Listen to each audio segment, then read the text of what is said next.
양대 후보가 이제 이재명 경기사가 이제 이낙연 후보가 있어요.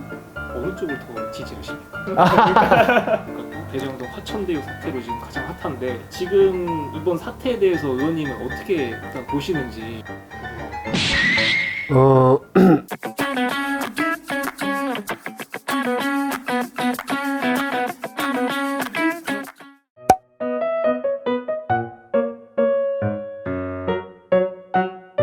정치를 하고자 했던 결정적인 게 노무현 대통령님을 만나고부터요. 그래서 제가 이제 노사모 활동을 이제 지역에서도 그래서 했는데 정말 젊은 사람들이 노무현 대통령 같이 원칙과 상식이 통하는 그런 사회를 만들기 위해서는 좀 많이 진출을 해야 되고 주민들과 호흡하면서 지방자치, 지방분권을 실현해 나가야 되지 않겠냐 이런 생각을 하게 되면서 제가 한번 해보자 해서 2006년도에 처음 출마를 해요. 열린우리당 후보로 출마했는데 3명 뽑는데 다행히 3등으로 당선이 돼서 이제 처음 시의원을 하게 됩니다.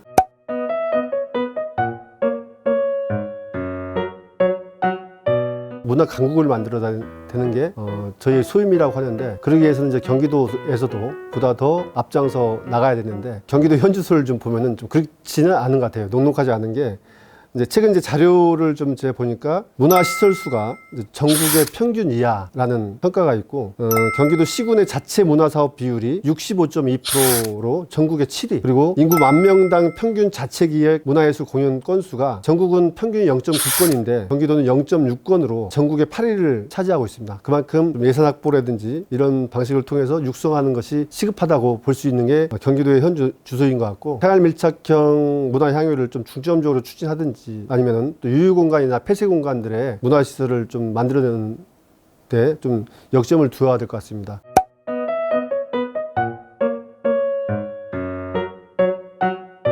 코로나19 이전에도 보면은 예술인들이 상당히 경제적인 부분이라든지 창작 활동을 하는데 많은 애로사항들이 있었습니다. 실례로 이제 돈이 없어서 옆집 사람에게 반찬과 쌀을 얻어서 생활을 하다가 돌아가셨던 우리 작가님들도 계시고 그만큼 예술인들이 창작 활동을 하는 데 있어서의 많은 부분 어려움이 존재하는데 이제 그분들에게 조그만 버팀목이 될 수 있는 역할을 할 수 있는 게 무엇이냐. 예술인 창작 수당을 분기별로 한 25만 원 정도 해서 연간 100만 원 정도의 돈을 예술인들에게 지원을 해주면은 그런 창작 활동 하는 데나 그런 생계를 꾸려나가는데 좀 마중물의 역할을 하지 않을까 이런 생각이 들어서 예술인 창작 수당 조례를 이제 제정하게 됐고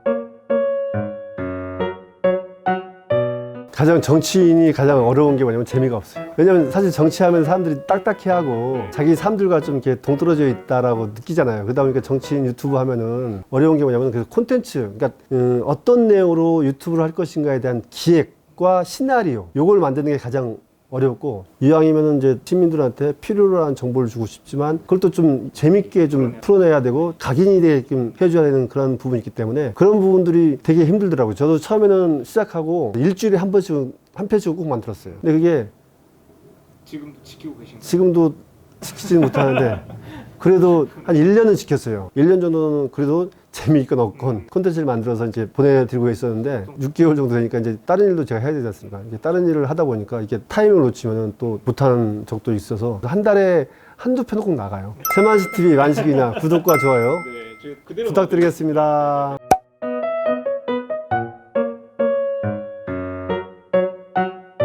당시는 부동산 얘기가 어려웠습니다. 주민들은 개발을 원했어요. 왜 개발을 원했냐? LH에서 공영 개발을 하겠다고 했다가 손을 띄고 나가고 민간 개발업자들이 투기의 바람으로 들어와서 주민들을 바람을 넣었습니다. 그런 상황에서 청탁과 로비 사건이 터지면서 이 또한 잠잠해진 거예요. 그러면 거기 계셨던 주민들은 개발이 되고자 하는 기대감이 컸겠죠. 성남에서 제일 낙후된 도시 대장동을 외면하지 말아달라는 이런 읍소들이 있었겠지 않습니까? 그러면 이재명 시장 입장에서는 개발을 해야죠. 근데 이거 민간 개발을 하면은 청탁과 로비를 통해서 엄청나게 지금 어떻게 되는지 뻔히 아니까 그러면 이제 공영 개발로 하겠다라고 이제 주민들을 설득하고 그래서 공영 개발을 하기 위한 과정을 밟아 나갑니다. 그런데 당시 성남시 의회 구조가 가반을 새누리당이 접하고 있기 때문에 이재명 시장이 하고자 하는 사업들은 줄줄이 다 부결이 될 수밖에 없는 그런 구조였어요. 그래서 도시개발공사를 설립을 해야지 공영개발을 하는데 도시개발공사 설립하는데 1년 반이 걸립니다. 1년 반 동안 보류, 보이콧 그로 인해서 준예산 사태도 나고 1회 추경도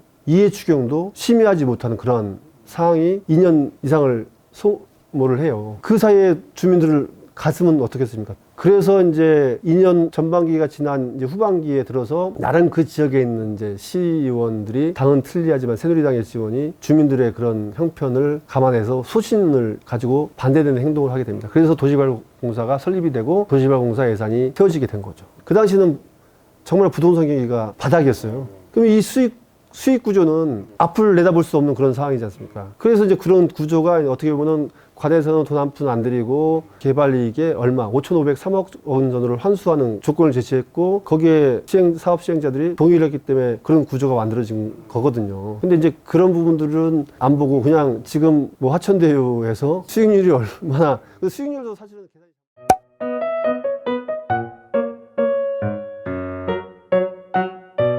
이재명 지사하고 오랫동안 인연이 있습니다. 제가 이제 92년도 성동구치소에 있을 때 이재명 지사를 만났는데 그때는 이제 이재명 지사가 이제 변호사 단지 이제 3년 정도 지났을까요? 근데 그때 민변 활동을 하셨습니다. 제가 이제 학생운동으로 해서 이제 구속돼가지고 제 담당 변호사를 만났던 인연이 92년도니까 벌써 30년이 넘었죠. 그 대중들에게는 시대 정신에 맞는 그런 정신을 원해요. 그게 이재명 지사 아닌가. 내년에 시민을 위해서 봉사하고 싶다고 말씀하셨는데 네. 내년에 그러면 시장 출마를 염두에 두시는 건지.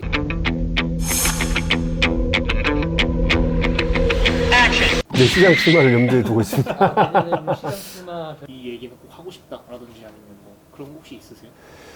사람이 가장 어려울 때 힘들 때 도와주는 사람, 함께 해주는 사람이 가장 기억에 남습니다. 지금 우리 이재명 지사가 어떻게 보면 공격을 받고 힘들어하고 있을 수도 있는데 이때 같이 해주신다면 큰 힘이 되는 것 같고 저도 그런 의미에서 지금 뭐 유튜브나 그런 기자회견을 통해서 그런 부분들에 대한 의혹을 해소하고 잘못된 부분에 있어서는 좀 바로잡아 주는 게 나의 역할이라고 생각하기 때문에 하고 있다는 말씀을 드리고 있습니다. 이게 근데 사실 시장을 염두에 두고 하시는 거 아닐까?